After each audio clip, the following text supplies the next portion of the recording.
semaine encore, on a vécu l'affectation disciplinaire depuis l'époque de Messanga Nyamdine. On avait eu droit à une affectation qui devait faire tout grade de la presse. C'était celui de Tinker qui a été affecté du côté de Molondo, et comme cela n'était pas suffisant, a suivi David de Pangou, affecté du côté de Salapombe, tous à l'est du pays. Et nous sommes permis de repartir dans les archives pour comprendre comment Messanga Nyamdine s'est senti à cette époque-là. Voici ce qu'il... D'abord, le professeur Famdongo, qui est impliqué dans tous les cas, ce qu'il a dit, et par la suite, la réponse de Messanga Nyamdine.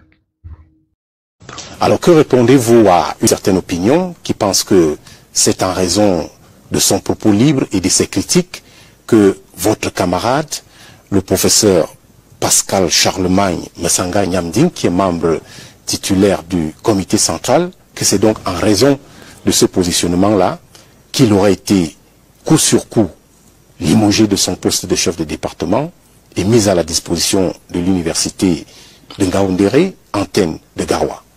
Oui, d'abord, Garoua, ce n'est pas l'enfer. Hein. Garoua ne se trouve pas en Papouasie ou en Nouvelle-Zélande. Garoua, c'est le Cameroun. Garoua, c'est une belle ville camerounaise. C'est une capitale mythique, la capitale mythique du Nord, qui fut d'ailleurs la capitale de l'ancienne province du Nord, qui a été scindée par le président Paul Biya en trois provinces, le 22 août 1983. Donc, le camarade, puisque moi je suis ici secrétaire, comme secrétaire à la communication, le camarade Messanga Nyamdine a été affecté, comme le furent le 7 mai 1993, 32 enseignants, 7 mai 1993, ils ont été affectés, qui à Bamenda, qui à Boya, qui à Tchang, qui a... D'ailleurs, l'une de celles qui ont été affectées est actuellement recteur, vice-chancellor de l'université de Bamenda, Madame Akenji. Donc cette décision ne souffre ni de pression, ni de soupçon de sanction. Mais oui, la sanction, il garde ses indemnités. Vous savez que grâce au président Paul Biya, les enseignants titulaires, professeurs titulaires, ont une prime de modernisation à la recherche qui est de 1,60 000 francs par trimestre. Le professeur Messanga garde tout cela. Il a les primes, il a son salaire, il n'a pas été rétrogradé, il n'a pas été révoqué, il n'a pas été donc humilié, comme d'aucuns le croient.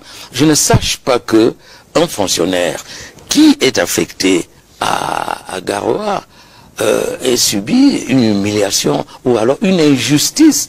Absolument, on parle même d'acharnement. Je rappelle l'étymologie du mot acharnement. Ça vient de carne en latin qui veut dire la chair. On n'a pas enlevé la chair du professeur Messanga. Il est toujours professeur plein. Et j'ai cru entendre qu'il est attendu là-bas avec beaucoup d'enthousiasme. Héros, entre guillemets. Donc, il n'y a aucun problème. Il n'a pas été révoqué. C'est tout à fait clair, je pense, pour nos téléspectateurs. Alors, revenons... Ce que j'ai appelé les absolutistes qui veulent prendre le pouvoir. Et comme ils occupent des fonctions de pouvoir et de décision, vous allez voir qu'il y a un certain journal que je ne vais pas citer, qui carnadait le régime, qui carnadait Biya. Il y a une certaine télévision qui carnadait le régime, qui carnadait le système.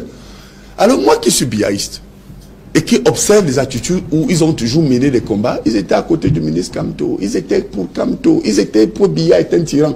Regardez donc ce camp, qui est avec certaines personnes, y compris à la présidence, qui ne rêvent que de prendre le pouvoir. Ils sont ensemble aujourd'hui dans l'affaire Martinez.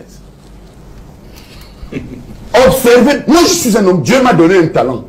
J'ai eu mon accident oculaire des yeux, mais je remercie le Seigneur parce qu'il m'a donné la tête. Parfois j'ai l'impression qu'il me parle.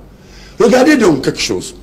Tous ceux qui luttaient aux dernières élections présidentielles suivaient un certain journal que moi j'appelle La Nuit. Mais ils étaient contre le régime. On se comprend. Et ce journal et une certaine télévision qui disait que c'est Kamto, c'est celui-ci, c'est celui-là. Alors moi je vais vous dire quelque chose. Observez ce qui se passe. Certains absolutistes au gouvernement, certains absolutistes à la présidence de la République sont avec ces gens. Il avait débarqué au devant de la scène au milieu de la décennie 2000, renforçant l'équipe des fantassins médiatiques du parti au pouvoir. Il faisait feu de tout plateau de radio et de télévision pour défendre le RDPC, son parti, auquel il militait déjà depuis son long séjour en France. Son grand gabarit se mêlait ces années-là à ses connaissances pointues en droit public international et sciences politiques. Mesanga, sportif et chargé de cours à l'université de Yaoundé 2, soit possédait tous les arguments pour monter au filet avec tous les contempteurs du pouvoir. Il arrivait ces temps-là de croiser le verbe avec Mathias Eric Onangini qu'il reprochait de ne pas être sincère en prônant des idées de gauche pourtant fils de dignitaires. Il avait souvent maille à partie avec Hilaire Kamga, Claude Abbé, Jean-François Chanon et autres durs envers le pouvoir. Comme une consécration de ce militantisme médiatique, il est fait membre titulaire du comité central du RDPC au détour du congrès de 2011. Et Mesanga Nyamding se voyait un costume de membre du gouvernement ou tout au moins élu du peuple, réclamé à corps et à cri à travers le faisceau hertzien.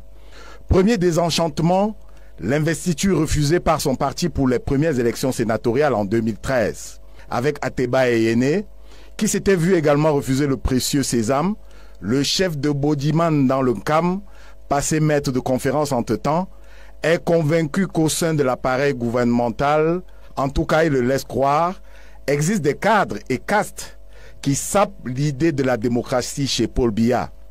Naquit alors le concept du coup d'état scientifique, défini comme une action sibylline, sournoise, menée par de seconds couteaux qui veulent soulever le peuple contre Paul Biya alors qu'ils sont entretenus aux frais de la princesse. Charles Ateba Eyene, co-religionnaire décédé, Mesanga Nyamding reprend quasi seul le flambeau.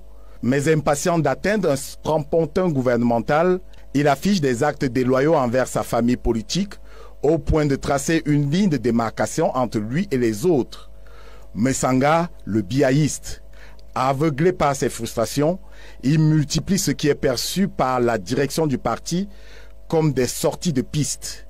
À la chaîne, le prof de sciences politiques et juridiques est retiré de la liste des communicants de sa formation politique, affecté loin de Yaoundé, devenu paria et envoyé en conseil de discipline une énième fois, jusqu'à la main lourde du président national, l'exclusion définitive. Le prof n'aurait pas bien assimilé le cours. La discipline du parti s'accoutume très peu, au RDPC comme ailleurs, de la liberté de dénoncer. L'une donne des dehors de libertinage à l'autre.